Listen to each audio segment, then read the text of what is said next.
அன்புடன் எனது யூடியூப் வாடிக்கையாளர்களுக்கும் நண்பர்களுக்கும் மாணவர்களுக்கும் அட்சய திருதி நாளை பற்றின செய்தியை சொல்வதற்காக மீண்டும் உங்களிடம் வந்திருக்கிறேன். ஒரு நண்பர் பாலசுப்ரமணியம் என்ற ஒரு நண்பர் என்னிடம் அட்சய திருதியை பற்றி கேட்க சொல்லி மெசஞ்சர் அனுப்பிச்சிருக்கிறார். அவர் ஏற்கனவே என்னுடைய அன்பு நண்பர் பாலு கூட அட்சய திருதியை பற்றி கொஞ்சம் கூறுங்கள் என்று சொன்னார். அவர்கள் அந்த கேள்வியை கேட்கும் பொழுது ஜோதிடம், புராணம், இன்னும் வேறுபட்ட அமைப்புகளில் இந்த அட்சய திருதியை பற்றி ஏதாவது கூறப்பட்டிருக்கிறதா, இந்த அட்சய திருதியை நாளில் தங்கம் வாங்க ஏதாவது ஒரு அடிப்படை புராண அமைப்புகள் ஏதாவது இருக்கிறதா என்ற ஒரு வினாவை என் முன் வைத்தார்கள். வைத்த வினா என்னமோ சரிதான். இந்த அட்சய திருதியை நாளை எந்த மதத்தினர் கொண்டாடுவார்கள், எந்த மதத்தினர் கொண்டாட வேண்டும் என்ற ஒரு புராணம் இருக்கிறதுங்க. இதில் சைவ சமயமோ அல்லது வைணவ சமயமோ அல்லது இந்து சமயத்துக்கோ சீக்கியத்துக்கோ கிடையாதுங்க. இந்தியாவில் தோன்றிய இந்த 4 மதங்களுமே அட்சய திருதியை ஒரு புனித நாளாக கொண்டாடுவது இல்லை. ஆனால் மிக முக்கியமாக கிமு 6ஆம் நூற்றாண்டில் மகாவீரரால் மிகவும் அதிகமாக பரப்பப்பட்ட சமண மதத்தினர் இந்த அட்சய திருதியை கொண்டாடுகின்றனர். அவர்களுக்கு இந்த அட்சய திருதியை என்பது மிகப்பெரிய ஒரு புனித நாளாகும். ஏனெனில் இந்த அட்சய திருதியை எப்படி புனித நாளாகும் என்றால், அவர்களுடைய 24 தீர்த்தங்கர்களில் 24வது தீர்த்தங்கர் தான் நமது மகாவீரர் என்று சொல்லப்படுபவர். முதலாவது தீர்த்தங்கர் ரிஷபதேவன் சொல்லக்கூடிய முதலாவது தீர்த்தங்கர். அவர்தான் சமணத்தை தோற்றுவித்ததாக பல்வேறு புராண கதைகளின் அடிப்படையில் அவர்களுடைய நம்பிக்கைகளில் நூல்கள் எழுதப்பட்டன. அதில் அட்சய திருதியை என்பது மிக மிக முக்கிய நூலாகும். இதோ பாருங்கள், உங்களுக்கு காட்டுகிறேன். அட்சய திருதியை என்பதை சமணர் ரிஷபதேவருடைய அடிப்படையில்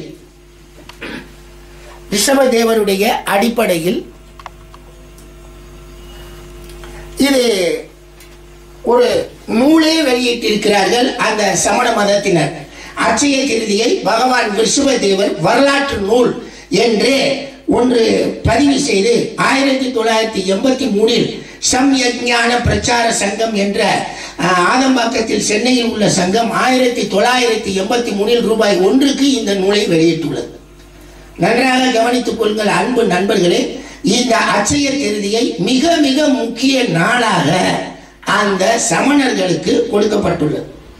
இது சமணர்கள் முக்கியமாக இதோ பாருங்கள், அதனுடைய பெரிய இதை எடுத்து வைத்திருக்கிறேன், அதை நீங்கள் பார்த்துக் கொள்ளுங்கள். இது வரலாற்று நூல் அட்சய திருதியை.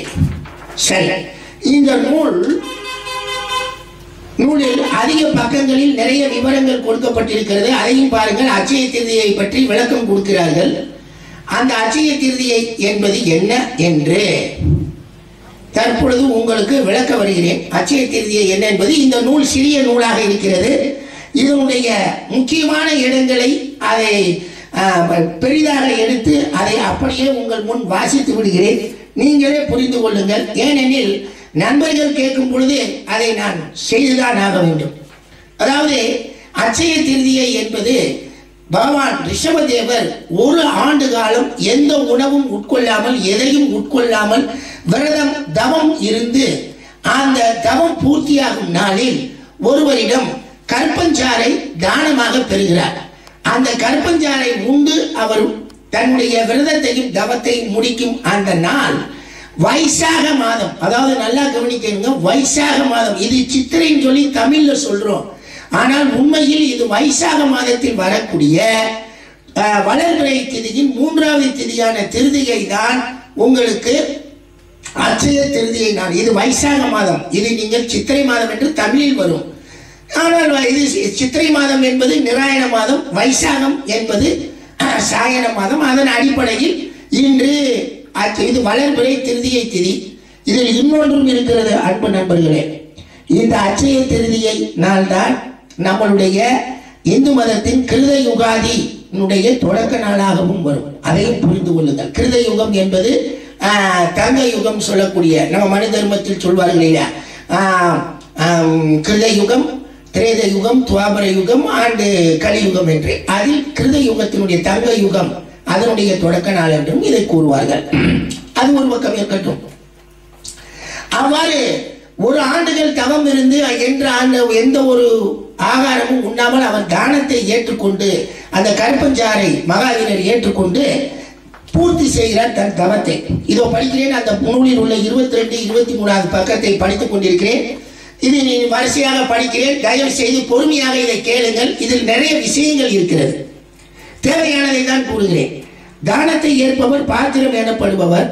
இங்கு பாத்திரம், தானம் வழங்கும் விதிமுறை, தானம் வழங்கும் பொருள், தானம் வழங்குபவர் ஆகிய 4 பொருட்களும் புதுமை பெற்று ஒப்பற்றவைகளாக இருந்தன. உலகிற்கும் நாயகனாக விளங்கும் பகவான் ரிஷபதேவர் ஒரு ஆண்டு காலம் உபவாசம் இருந்து கர்ம பூமி துவங்கிய போது முதலில் தவத்திற்கு அனுகூலமான பொருள் தானம் கொடுத்ததின் பலனால் ஸ்ரேயாம்ச குமாரருக்கு தான தீர்த்தகர் என்கிற பதவி கிடைத்தது. இவருக்கு தானம் கொடுத்ததுக்கு, மகாவீருக்கு தானம் கொடுத்தவருக்கு அந்த தானம் அச்சய பலனை, அழியா பலனை கொடுக்கக்கூடியதாக அமைந்த அந்த நாளுக்கு அச்சய திருதியை என பெயர் வழங்கலாயிற்று. ஸ்ரேயாம் சகுமாரர் அன்று முதல் தான சிரோமணி புண்ணியவான் என்று அது ஒரு கதை வருதுங்க. அச்சய திருதியை பருவ நாளின் சிறப்பு பாரதம் முழுவதும் பரவி உள்ளது. இது தான தர்மத்தின் தொடக்க நாள் ஆதலால் இது மிக தூயதாகும்.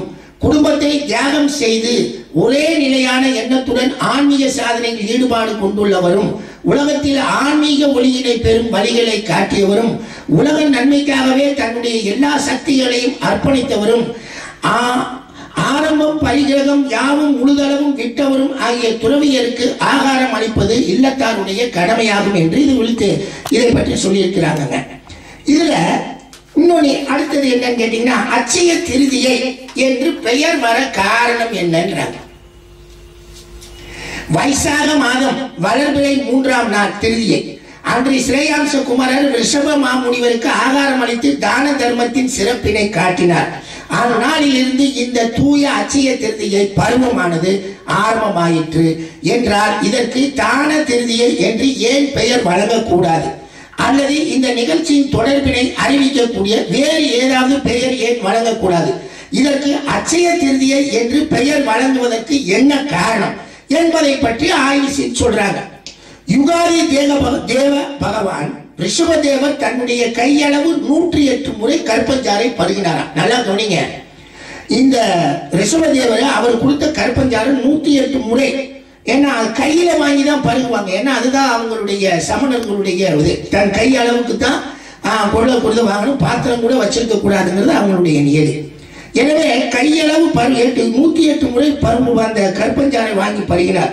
அதில் ஒரு துளி கூட குறையவில்லை, சயமாகவில்லை, அதாவது ஒரு துளி கூட கீழே விழவில்லை. இத்தகைய நிகழ்ச்சியை இதற்கு முன்பு எவரும் கண்டதும் இல்லை, இதை பற்றி அறிந்ததும் இல்லை.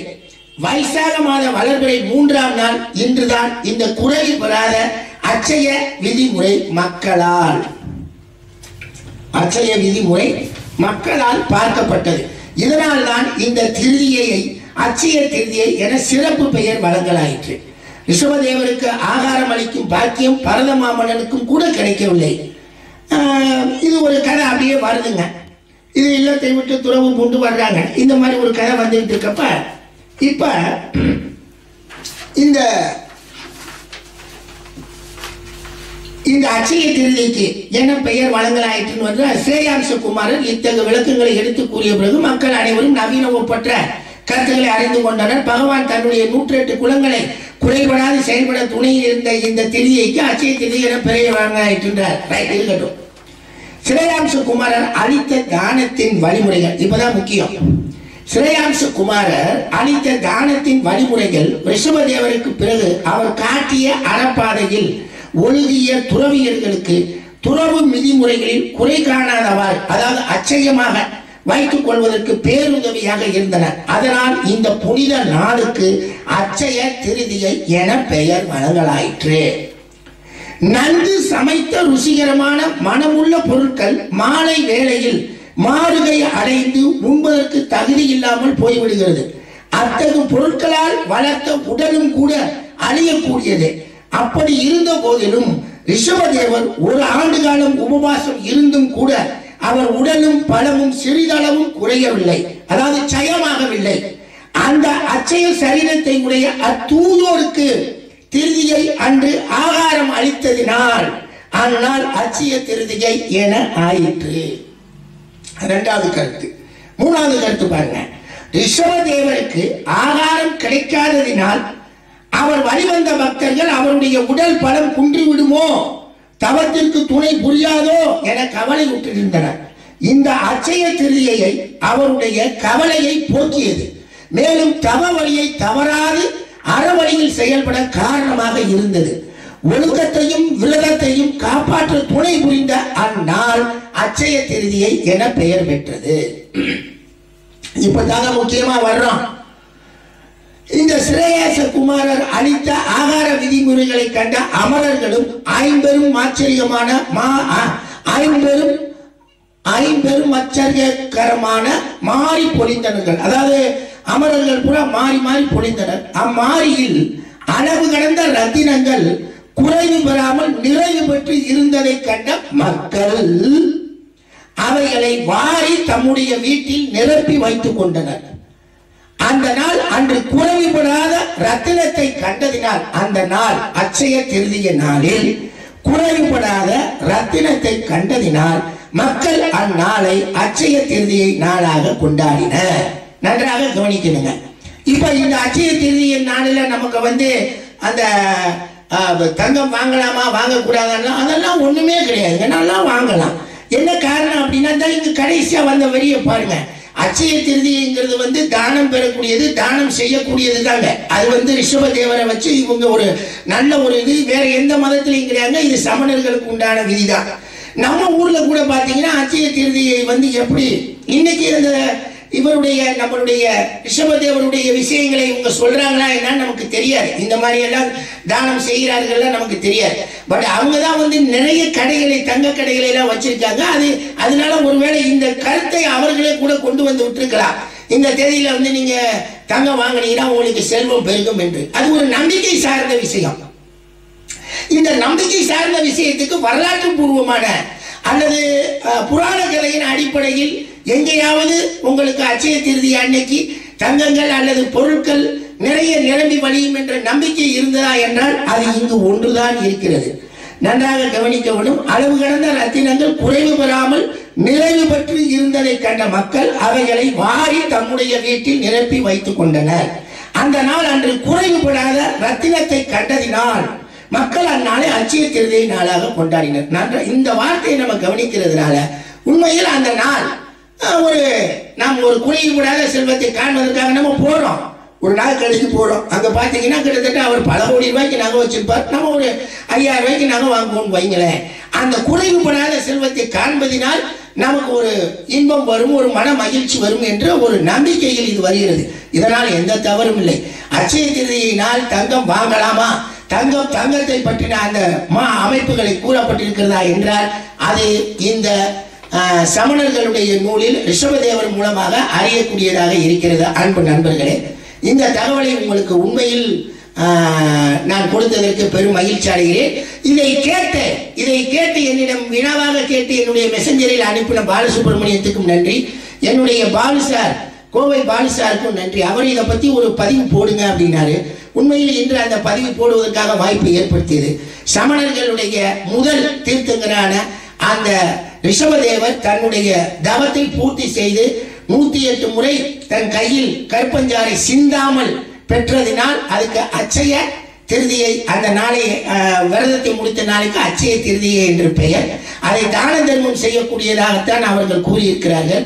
அதை பார்த்து அந்த அச்சய திருதியை நாளின் விசேஷத்தில் அமரர்கள் மாறி பொழிந்ததில் அதில் ரத்தினங்கள் குறைவுபடாமல் இருந்ததால் அந்த ரத்தினங்களை மக்கள் அள்ளி சென்று வீட்டுக்கு சென்றதால் அன்று ரத்தினங்களை பார்ப்பதும் ரத்தினங்களை பெறுவதும் ஒரு நன்மையாக, ஒரு நம்பிக்கையாக கருதப்படும் என்று சொல்லி அன்புடன் உங்களிடமிருந்து விடைபெறுகிறேன். நன்றி.